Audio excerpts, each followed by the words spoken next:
안녕하십니까. 재중원 보건개발원 원장 안신기입니다. 재중원 보건개발원은 연세의료원이 국제적인 개발사업, 특히 보건의료와 교육을 통한 개발사업을 연합해서 서로 컬렉티브 임팩트를 주기 위해서 만들어진 기관입니다. 재중원 보건개발원 산하에는 교육을 기획하고 서포트하는 세브란스 아카데미와 여러분 잘 알고 계시는 의료선교센터, 그리고 국제개발센터가 있고요. 그리고 통일보건을 위한 통일보건의료센터가 있습니다. 그리고 의학교육을 통한 국제개발을 도모하기 위해서 글로벌 메디컬 에듀케이션 디벨롭먼트 워킹 그룹 국제의학교육 개발사업단이 함께 활동하고 있습니다. 우리가 여러 가지 형태로 다양한 개발 사업 혹은 선교 사업들을 진행했음에도 불구하고 그렇게 진행했던, 그리고 그 진행하는 과정에서 우리가 축적했던 경험들이 의료원 안에 소통될 수 있는, 공유될 수 있는 자산으로 되지 못했던 부분이 매우 안타까운 것이라 할 수 있습니다.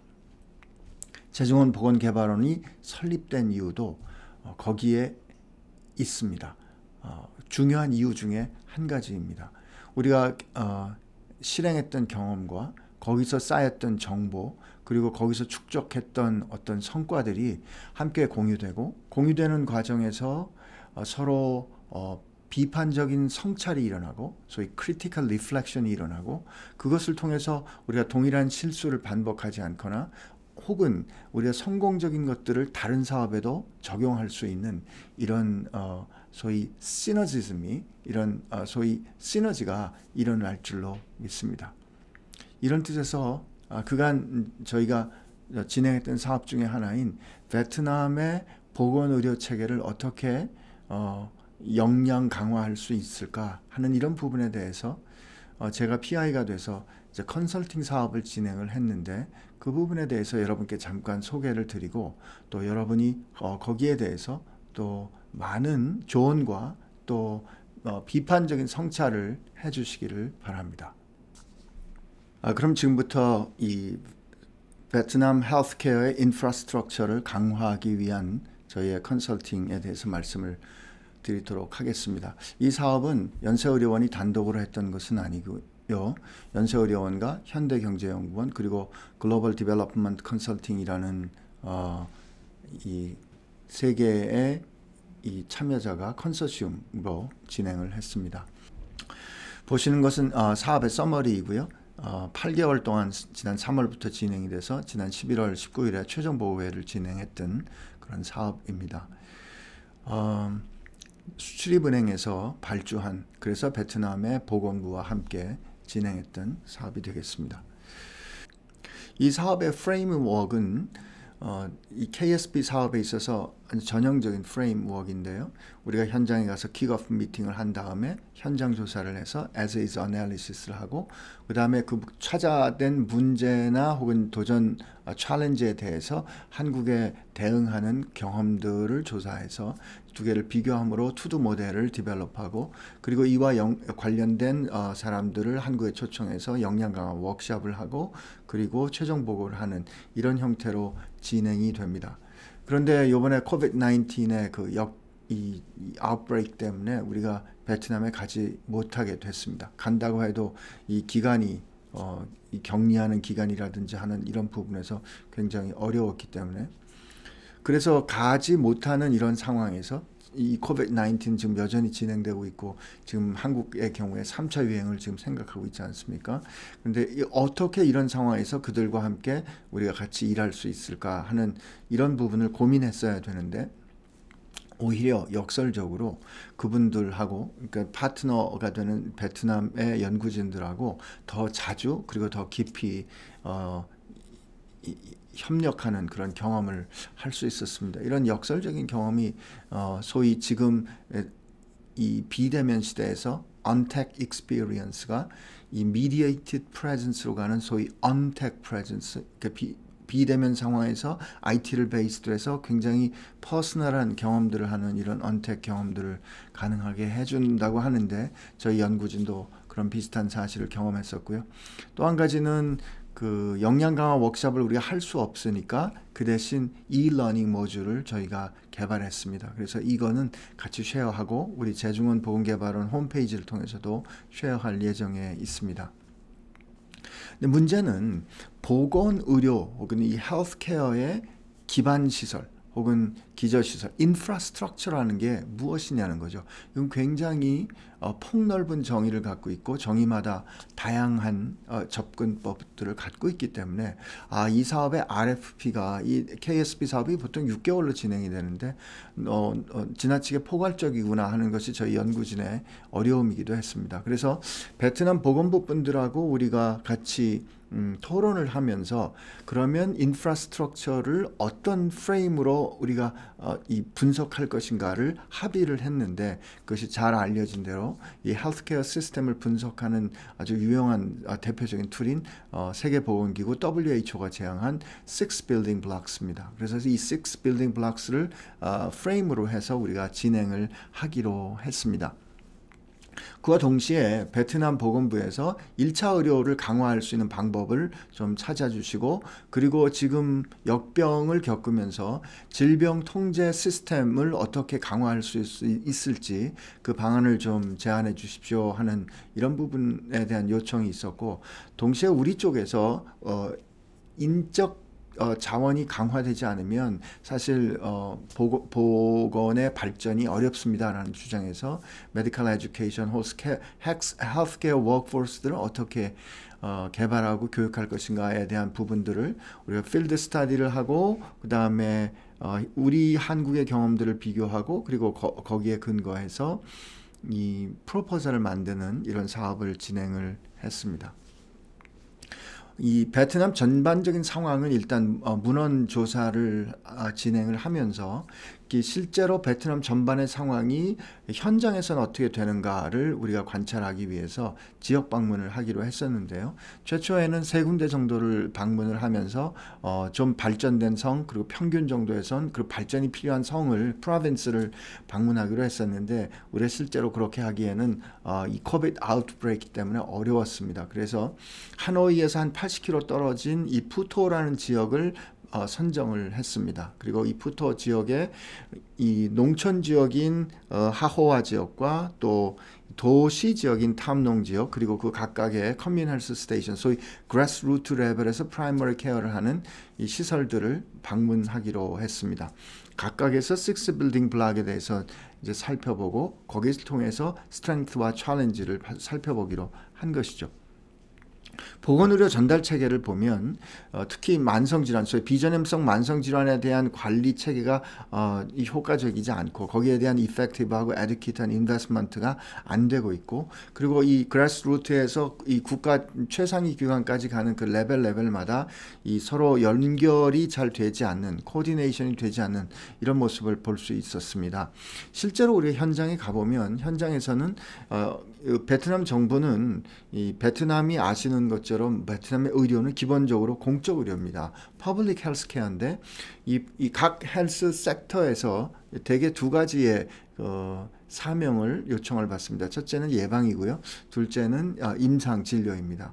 그런데 대부분의 진료기관들이 우리가 이제 현장에서 확인한 걸 보면 임상 진료에 집중한다는 것이죠. 왜? 그걸 통해서 인컴이 제너레이션 되기 때문에 그렇습니다. 실제로 예방적인 조치는 많이 하지 못하는 이유가 여기서는 인컴이 만들어질 수 없고 그리고 그렇기 때문에 이 사업은 되게 정부의 재정에 이제 크게 의존하게 되는데 문제는 정부의 재정이 그렇게 넉넉하지 않고 점점 줄어드는 데 있다는 겁니다. 그래서 실제로 이 preventive measure는 아주 기본적인 그 예방 접종 그리고 산전 관리 정도에 머물러 있었지 NCD 소위 non-communicable chronic disease에 대한 이런 부분에 대해서는 실제로 투자를 하지 못하고 있는 부분을 볼 수 있었습니다. 베트남의 그 경제적인 수준이 발전하면서 베트남 국민들이 이제 질 높은 의료 서비스에 대한 기대를 점점 더 많이 갖고 있습니다. 근데 문제는 실제로 그 1차 진료를 감당해야 되는 이 그래스루트 레벨에서 가보면 약도 부족하고 검사 장비도 떨어져 있고 요구에 미치지 그러니까 닿지 못하고, 그리고 의료진의 퀄리티도 그닥 신뢰할 수 없기 때문에 베트남 사람들이 자기 돈을 많이 쓰면서라도 대학병원이든지 더 상위 기관으로 이렇게 쉬프트하는 이런 거를 발견할 수 있었습니다.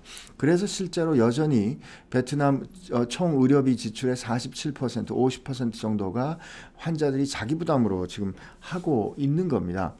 이런 거를 보면 실제로 그 베트남의 그 약제라든지 아니면 의료기구들에 대한 어떤 조절이 에비던스, 증거에 기반한 가이드라인이 있지 못하구나. 그래서 실제로 수요와 공급이 서로 밸런스를 하지 못하고 있구나. 그리고 베트남이 지금 국가 의료 체계이기 때문에 국가가 사실 보건 의료를 책임지는 그런 입장에 있다가 정부의 버젯을 점점 줄이고 이제 국민들이 이제 가입을 하는 보험을 좀 강화하는 쪽으로 움직이고 있지만, 문제는 여전히 이 자기 부담을 많이 하고 있기 때문에 소위 financial resource의 그 allocation과 utilization에 있어서 조정이 필요하다. 실제로 현장에 가보니까 보험 커버가 잘 안 되고 보험으로부터 이 리임버스가 의료기관에 잘 안 되기 때문에 이 financially independent하게 자기를 메인테인하는 것이 상당히 어렵구나 하는 것을 볼 수 있었고요. 그리고 실제로 의료인들도 그렇기 때문에 이 불균형, 이게 도시 지역에 많이 있고 또 이 예방하는 쪽에서 이 임상 쪽으로 많이 오고 있고, 도시에서 시골에서 도시로 이동하는 의료인들의 그런 어떤 이동들을 살펴볼 수 있었습니다. 즉 도메스틱한 브레인 드레인이 관찰되고 있다는 거죠. 그럼 IT 시스템은 어떤가? 근데 IT 시스템이 들어가고 있는데 IT 시스템을 통합적으로 관리할 수 있는 프로그램이나 팔리시나 또 충분한 재정이 없기 때문에, 그리고 다양한 프로그램들이 사용이 되지만 그 다양한 프로그램들 간에 서로 커뮤니케이션 할 수 있는 소위 공통적인 데이터셋이 설계되어 있지 않기 때문에 IT가 들어가 있다고 해도 아주 기초적인 인과학적인 통계만 얻을 뿐 실제로 환자의 진료나 매니지먼트에 IT가 적극적으로 사용되지 못하는 것이 관찰됐습니다. 질병관리 그 체계를 보면 이 2017년부터 베트남이 이것을 이제 변화시키려는 그런 결정 가운데 있지만, 국가 단위의 통합적으로 컨트롤하는 그 국가 수준의 컨트롤 타워는 없고, 그 다음에 이제 그 각 성에 그리고 각 현장에 있지만 이것이 서로 인티그레이션이 되지 못하고 있었습니다. 이 인티그레이션이 된다는 말은 소위 데이터 플로우가 가야 되고, 그 데이터를 분석해서 그것을 오퍼레이션 할 수 있는 버젯이나 사람이 필요한 건데 그렇게 되지 못하고 있었고요. 그리고 필요한 장비들도 굉장히 노후돼 있고 장비들을 메인테인 할 수 있는 사람이나 혹은 플랜, 버젯이 없다는 사실도 우리가 확인하게 됐습니다. 그래서 그러면 앞으로 어떻게 가야 되는가? 이건 이제 국가적인 요청이기도 한데, 국가 수준의 이런 이 질병 통제 체계를 갖추고, 그리고 사람들을 트레이닝하고 그것을 데이터를 소위 이 데이터를 조율 혹은 데이터를 관리할 수 있는 시스템이 필요하다는 거였습니다. 그러면 의학교육은 어떠한가? 베트남이 교육열이 상당히 높고 또 이 의대 역시 굉장히 경쟁률이 높습니다. 베트남에 36개 의과대학이 있는데 그중에 이번에 저희가 이 컨설팅을 위해서 같이 활동했던 대학은 3개 의과대학입니다. 북부의 하노이대학, 중부의 후에대학, 그리고 남부의 호지민 의과대학인데 이 3개 대학이 36개 의과대학 중에 가장 상위의 의과대학들입니다. 근데 저희가 이제 같이 만나서 얘기를 해보니까 교수 대 학생 그 비율을 보면 학생 12명 혹은 19명의 교수가 하나거든요. 그러니까 교수 숫자가 절대적으로 부족하다. 교수 숫자가 절대적으로 부족하니까 학생 참여적인 교육보다는 정보 전달의 교수 중심의 그리고 과목 바탕에 굉장히 전통적인 교육을 하고 있다는 거죠. 우리가 교육과정을 개편하고 교육을 개발할 때 가장 어려운 것이 교수 개발입니다. 교수 숫자는 갑자기 키울 수가 없거든요. 그래서 이런 부분에 어떻게 변화할 수 있고 또 어떻게 개발이 필요할까.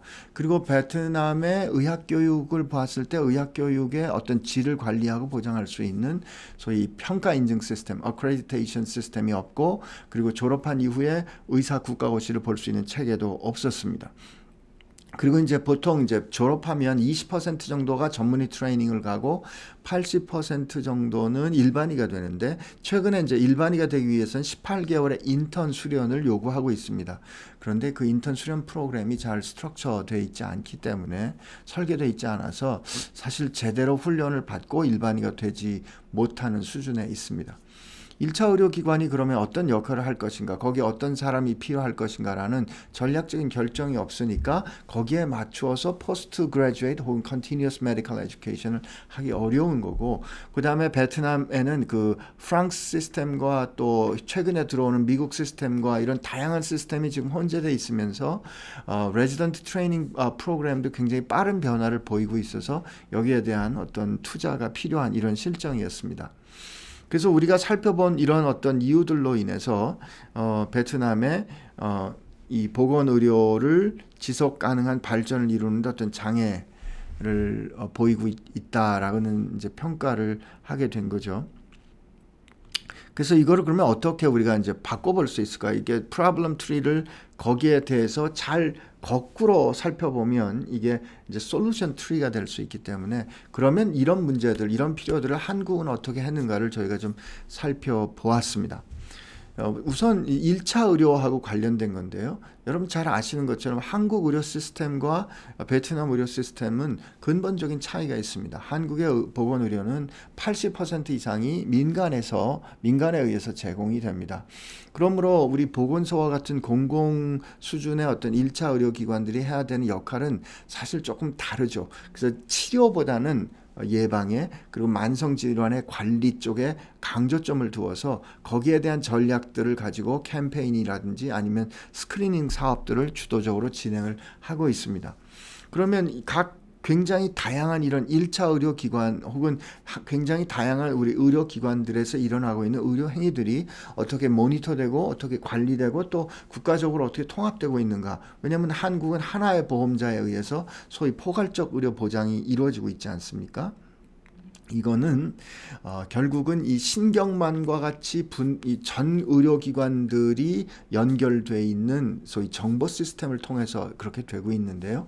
그 정보 시스템을 이 서로 연결이 가능하게 한 것은 프로그램이 하나가 아니라 다양한 프로그램들을 사용하고 있지만, 그 프로그램에서 사용하고 있는 데이터셋이 공통적인 필수 데이터셋이 있고, 소위 Common Essential Data셋이 있고, 이 Common Essential Data셋을 결정하는 그 기반에는 소위 보건의료의 소위 이 purchasing mechanism이나 pricing mechanism이 국가적으로 결정이 되어 있기 때문에 거기에 백본에서 IT 시스템이나 혹은 HIS 시스템이 개발이 되고 이것이 서로 연결이 되는 거죠. 이걸 통해서 굉장히 다양한 스테이크홀더들이 서로 연결이 되고 또 다양한 지표를 통해서 한국 의료의 질 관리를 할 수 있는 겁니다.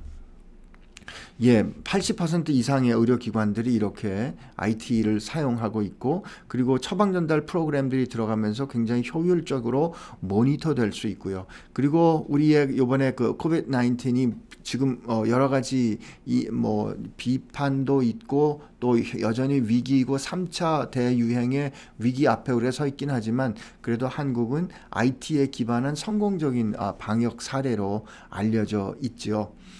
그리고 이 일을 겪어가면서 한국도 이 소위 질병관리본부를 질병관리청으로 승격하는 이런 구조적인 변화를 이루었고, 여기에 기획 기능과 정책을 입안하는 기능을 더 강조해서 나라 전체의 질병관리 체계가 통합적으로 유지되도록 관리되도록 하는 변화를 이루었습니다. 이번에 사실 우리가 그러니까 전염병에 대해서 많은 힘든 경험들을 해가고 있지만, 이와 더불어서 질병 관리를 한다는 것은 non-communicable chronic disease에 대한 대책을 세우고 거기에 대한 관리를 같이 하는 것을, 소위 이런 포괄적 질병 관리 체제를 가지게 되는 것을 뜻합니다.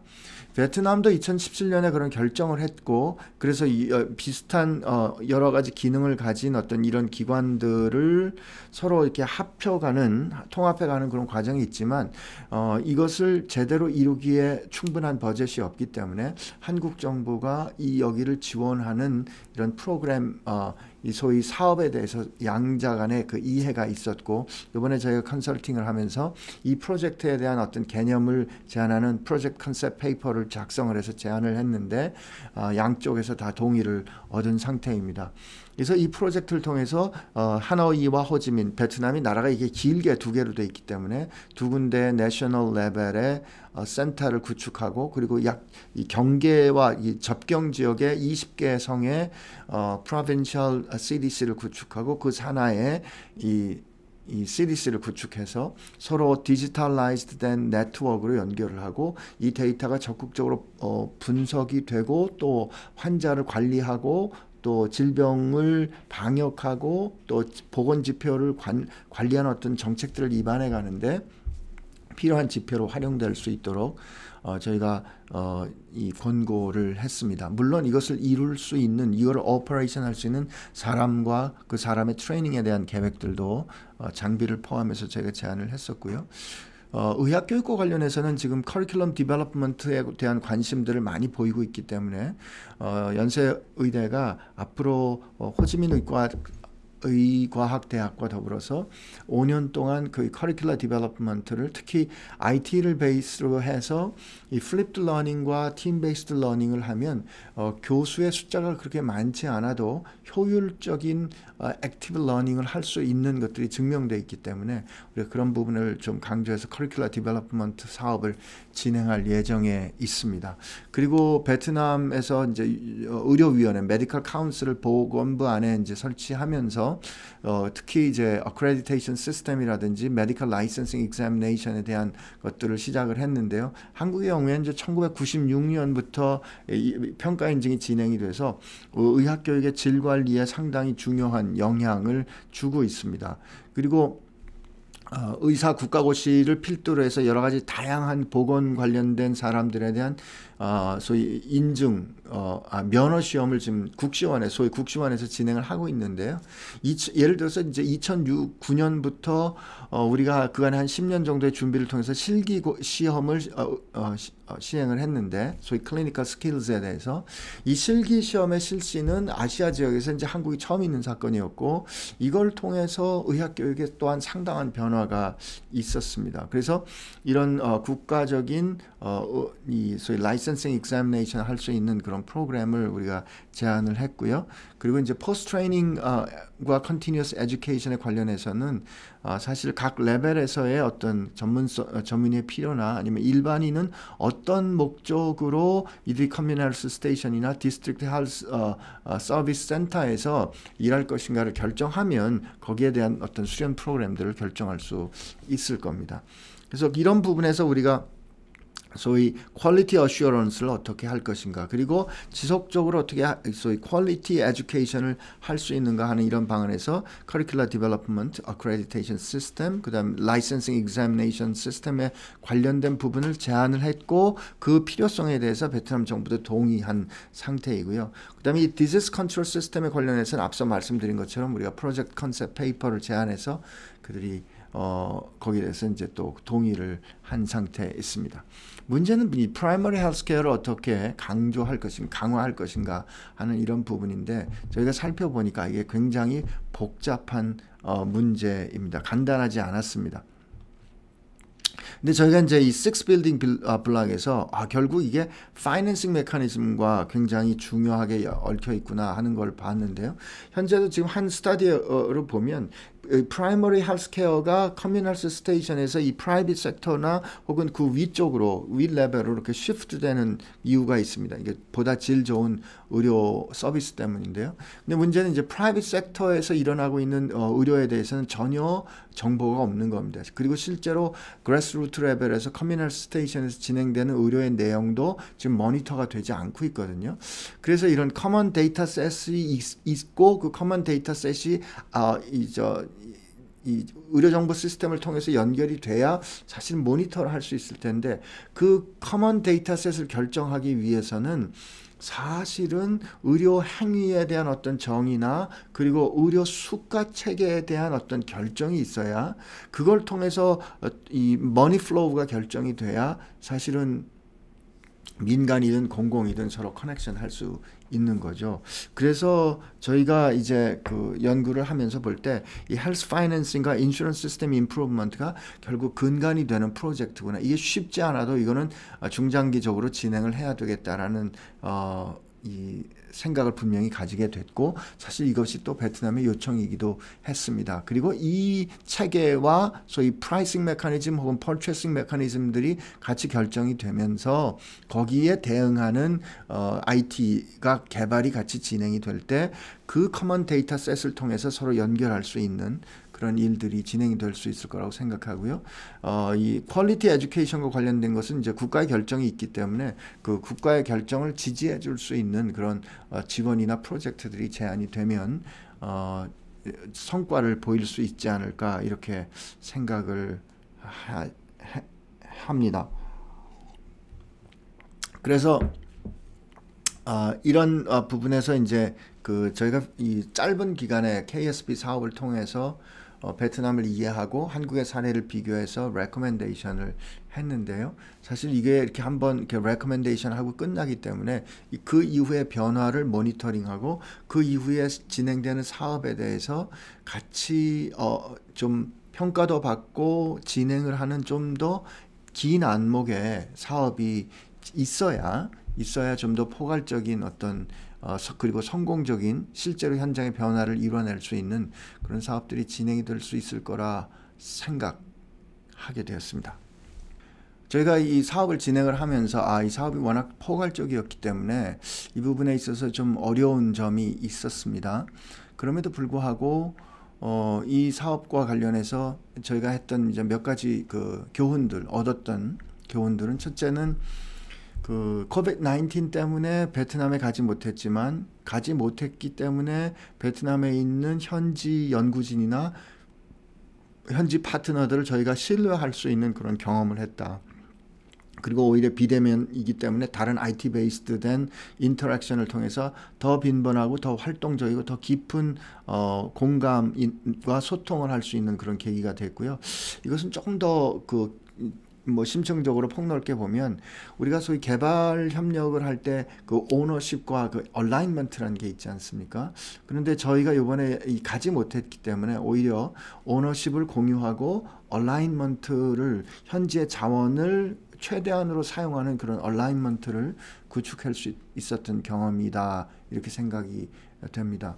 그리고 이런 과정을 통해서 베트남과의 어떤 협의 또 합의 그리고 컨센서스를 이루어가는 그런 경험들을 했습니다.